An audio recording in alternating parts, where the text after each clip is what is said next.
Utopians, hope all is well with everyone. As you all know, we're on the eve of the NBA playoffs, and we got some big games tomorrow. But I'm going to address all the games here in one video, okay? Consolidate everything, make it very real nice and efficient. Let's start off in the West because I think that picture is a little bit more clear. You got the Pelicans and OKC. Saying that it's clear and then picking the underdog is hilarious. But I got the Pelicans beating OKC. Yes, Zion is not available the first 2 weeks of this series. However, I think it's not just about experience, even though that will be the theme of this video. The Oklahoma City Thunder do not have enough beef on the front line for me. If I'm being quite honest with you, you got a guy like Chet Holmgren and you got Jonas Valanciunas in the paint, Larry Nance, and then you can go with Ingram, Murphy, Herb Jones. So you're telling me you can go to a death lineup essentially because Ingram and Shaq are practically the same kind of overall physique wise. So you move Ingram to the 5, you put Murphy at the 4, you can put Herb at the 3, CJ at the 2, Alvarado at the 1. What do you think is going to happen here? No diss to Jalen Williams, no diss to SGA, but you got long, rangy defenders who can all switch. All of them can switch. Alvarado doesn't have to stop SGA. He can just wear him down. Herb Jones doesn't have to stop J-Dub. All he has to do is slow him down. Just stay on him. Drag him around. That's all that has to happen. And if CJ can even just give you 20 to 25 efficient good ones, high percentage, it's over. By that third game, Chef is going to, mind you, remember, he missed a whole season last year, and now he's going into a postseason. Mind you, he's already, to me, playing a little bit out of position, but he's so long and tall. They're like, we can get away with running him at the 5, and it works in the regular season. But in the playoffs, the level of physicality gets greater.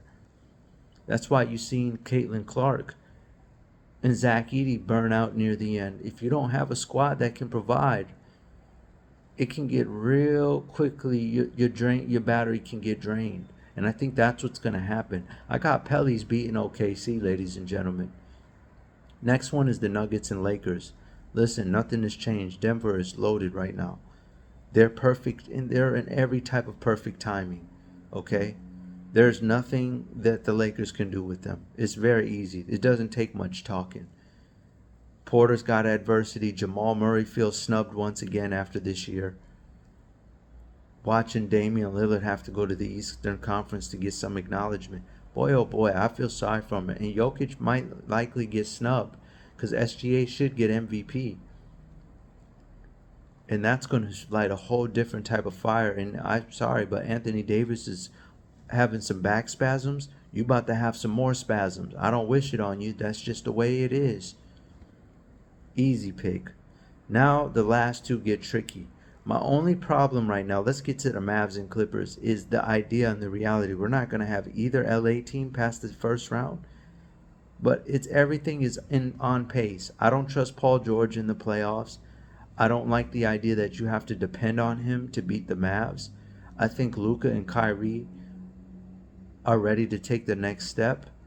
They're loaded on that front line. When they went and got Daniel Gafford, I told them this is like the duo they had with Brandon Haywood and Daniel and Tyson Chandler when Dirk got that championship against Miami. The Clippers barely got Zubac. They got Kai Jones, but he can neutralize maybe Derek Jones, but you're not about to battle nobody on that front line. So, Kyrie's got finals experience. Luka's been to the Western Conference. Now, don't get me wrong.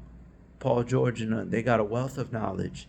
But that team, they fizzled out near the end of the year like they did in the bubble. The bubble was their best chance. And I just think they're going to leave. They're going to close out being ousted in the first round. They're the perfect candidate. The Mavs are too hot. I told everyone the Mavs are going to beat at least one team before they go home. The Clippers is their championship. That's their championship. They're going to beat the Clippers, and then they're going to go home. Suns and Wolves. This one is a little bit more difficult. There's a lot of turmoil right now. There's a lot of turbulence in that Western Conference. Anthony Edwards, Carl Towns is wobbling. Rudy Gobert is not playable in the fourth quarter, in the latter part of the game, like it was with Lob City and DeAndre Jordan. The Suns just the Ishbia brothers have spent way too much money. There's just too much movement going on, too much firepower to fall at the hands. Like even if Anthony Edwards does the thing where he averages like 40, you got Bill and Book. You think they're gonna let that slide? You think they're gonna just bow down? And they don't need to get to the paint to get a bucket. I got news for you. They can throw the Serbian bear at Rudy Gobert, push him out the paint. Those guys can shoot mid-range. We're about to see the return of the mid-range between Brandon Ingram, Devin Booker, Bradley Beal, Kevin Durant. We're going to see the return of the mid-range this playoffs. Believe me. Okay? Get ready. We're about to embark on the return of the mid-range. The three-ball era is officially dead, and you're going to find out real quick. They're going to pick them apart, get Rudy in the pick and roll situation. It's going to be a masterclass on the reintroduction of the mid-range. So for me, I'm going Suns over the Wolves. They've just spent too much money. They've used too many resources for this to end any other way besides them knocking off the Wolves. There's too much uncertainty. They got some decisions to make. They got to move off Towns, but he's making $60 million this summer, $60 million a year. It's just, yeah, it's going to be a bloodbath. I'm telling you, this offseason is going to be one for the ages, especially with this collective bargaining agreement. Teams are going to try to get out. That first, second apron is no joke. You can pay in excess of $17 million for being over the tax on the second apron, which is just basically meaning you're going over the luxury tax. This is not cute. And that's the thing. Speaking of that, the Suns just signed Grayson Allen, deservedly so, and his yearly averages out to the second apron cost. So they're not playing. Like, they mean business. There's no way they're going home in the first round. And I don't think they're going home in the second round, and depending on who they see. Because if it's the Mavs, they can match that arcade basketball. But let's not get ahead of ourselves.